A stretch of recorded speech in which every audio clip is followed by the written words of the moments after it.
Boog, thanks. Going to talk to those two in just a moment back in Fog. Hi there, I'm Scott Van Pelt. Welcome to the nation's capital at SportsCenter. We're going to get right back to the building to talk to Bill Self in just a moment. Plus, Wemby and the Spurs win their 9th consecutive game. We got one big thing on USA men's hockey and the remarkable scene of Sunday. Big fellas in the building. We have some bad beats as well. We begin with a quick look back at desperate, I don't know, that feels like an overstatement, but after losing at home to Cincinnati, which nobody expected, Kansas welcoming a Houston team that doesn't lose often or have losing streaks. It certainly doesn't lose often by a lot, but you see the Melvin Council Jr., the Darren Peterson shot, and Kansas is building a double-digit lead, and they're playing from in front, and you just heard from Trey White, a big-time scoring performance from him, and they start the boat race in Houston. It's a 20-4 run for KU. Then it's Council Jr. to Peterson. Corner three, clean look, and that's good. And KU gets the 13-point victory. Bill Self, kind enough to join me once again. Bill, welcome back to the program. And as you just heard me mention, perhaps, you don't lose often in that building. You never lose on Monday. I'm just interested in what you knew you could trust tonight from your team that we saw. Well, I knew he'd play hard, and Cincinnati played great against us. We weren't very good, but they played great against us the other night, and we got what we deserved. But, guys responded, and we're one of those teams, Scott, that our ceiling is high, but also we can play to any level. So we got to tighten up a lot of stuff and become more consistent. But, if Trey and Bryson and Melvin can play like that, and we can get DP back there consistently, and then, I think we got as good a defensive player in America in Flo. How can a guy score, 4 points or whatever it is and totally dominate a game? So I'm really proud of our guys. We gave great effort tonight. Yeah, you mentioned Trey a moment ago. If he's going to go for this kind of number, that's a bit of a wild card, isn't it? I mean, if you could, that speaks to the ceiling, I guess, doesn't it, Bill? If he's capable of going for 20-something. He's been shooting close to 40 all year long, and he's kind of hit a dry spot the last 2.5 weeks or so, but he was great tonight, and not only he made open shots, and he did what he can do, and played aggressively, and then we did a good job at the free throw line as well. You're looking at the box score and you're looking at Flory's numbers, and when everyone looks at the box score, they only look at one thing, and it's become the only thing anybody talks about. And I'm not asking you about that, although it was 30 minutes tonight, by the way. But with the floor being yours and the nation listening, what would you want people to know you feel about this team? Not one person, but your collective group. Well, I think our guys have gotten so much better since the start. And even playing without DP so much, I think in many ways it's forced our other guys to grow up. So our ceiling is still well in front of us. I mean, there's a lot of great teams out there that are playing really well, and they can still improve and get better. But I think we got a big gap that we can get better. We just got to get everybody healthy and on the same page and get 2 or 3 weeks together. You got enough time to get to the ceiling, you think? I think so. Now, okay. We're kind of against the wall a little bit, but yeah. The thing about it, if you can defend and rebound and not let people be comfortable, it always gives you a chance. And that's what we did tonight, and that's not what we did on Saturday. Hey, it's a big night in Lawrence. Our buddy Nobby turned 60 over at the wheel. Tell him that we all got old, and then tell him not to be so cheap. Buy around for somebody tonight. I appreciate you taking a minute to throw the headset on, Bill. Thank you. The next round he buys will be his first round that he's bought, so that's for sure. Indeed, all right, guys. Bill. Be good until next time for this show. I'm sure he's not going to complain. All right, Kansas gets his 3rd win against a top 5 opponent this season, tying Arizona for the most by any team. Jayhawks most top 5 wins in a season since an Elite 8 squad in the 16-17 year when they fell to Oregon. They've not lost consecutive games in Allen Fieldhouse since '89, which was in jeopardy after they lost to Cincinnati on Saturday. Bill's right. Cincinnati played great, but it's now 559 consecutive games at the Fog without back-to-back losses, which is just preposterous.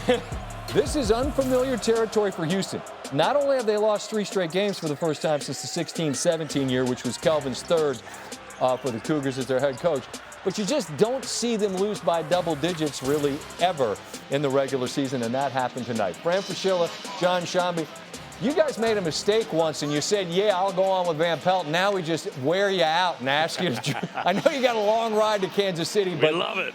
We appreciate it, man. Boog, I'm curious about this. We've done a lot of talking about this venue, but did you sense tonight that as great as Fog is, that folks walked into that building nervous because of what happened Saturday and because who the opponent was? I mean, certainly you go up against a Houston team, and there is some expectation that you're going to have your work cut out for you. But I don't know about nervous. I think that's just more we got to bring it as a crowd. And, look, most of the fans felt like this is a win that they had to get, and they did. Fran, when it comes to Houston, I know you, and I've certainly made it clear here on the program, have such high regard for Kelvin and his team. Is there a sense that you have that there's a recipe among elite teams? You got to have the personnel to do it. But maybe there's a blueprint for how to bog them down to give you a chance to beat them. Yes, absolutely, Scott. They're not as good defensively as they've been. In some ways, they're a little better offensively because of Kingston Flemings, who's a magnificent young player. But they've lost so much experience over the last couple years. Shed, Roberts, Javier Francis, L.J. Cryer. And they did it with blue-collar 3-stars. Now you get a couple or 3 5-stars, and they're terrific kids. They're really good players. But it's hard to drop them into this league against this kind of competition, especially the last 3 games, and expect them to be like Cryer and Roberts and Shed. And they're learning from it, but they've got a quick window to catch up because a couple of these teams have figured them out. If you handle their defense well, you're going to get shots. That defense has to get better. And offensively, they don't have a go-to guy at the moment like a Shed or L.J. Cryer. The freshman could do it, but he's still a freshman. Even Juwan Roberts, by the way, that was a guy, Scotty, when they needed a big basket, they would toss it down to him on the block, and he would do a little up and under or a little flip move, and they would get really efficient baskets from him. So they don't have that bulk up front and the consistency to get some O. Boog, that's a great point. He became, in that last, felt like 6 years there, he became a really capable offensive contributor for Houston. Fran, you mentioned 5 stars. And look, we all know the storyline that surrounds Darren Peterson. And the ceiling's really, really high. But it is a storyline that's gotten louder and louder. The whispers are now just everybody's talking about it. From your vantage point, as a guy that's coached and as a guy that knows this league really well, how do you manage this to get the very best out of him in the short amount of time that he'll still be playing for KU? Well, tonight was a first step. He did not play great, but he did look comfortable out there, and he looked comfortable within the offense. Think about it. Melvin Council Jr. did his thing. Trey White did his thing. And Peterson hit a couple shots late, which will give him some confidence. You know, Scott, we're all keyboard cowboys right now, typing away about what he can't do, what he can do, where he's going to be drafted. And I would just say the narrative's not yet been written. Let's give this young man a chance over the next couple weeks to show us what he has. And I know Bill Self's looking forward to that. I agree, but I would counter with this. You and I and Boog, we all know that what's said on social media doesn't matter. But what GMs in the NBA think about you does. And if people start, it's not a narrative, if it's a believed consensus among the folks that are going to employ you eventually. He's not going to have to wait long to hear his name called. He's remarkably talented. I'm just saying that you know how this works. If people doubt you, if they worry about your competitive appetite, that could impact where you might be picked. And look, you might look like an idiot if you pass on the guy and he plays great, but I don't think it's unreasonable to say that belief, if it's held in the NBA, is a problem. Well, here's going to be the issue. In May, he'll go to the Combine, and every single team who thinks they're going to draft him will go through the medicals with him.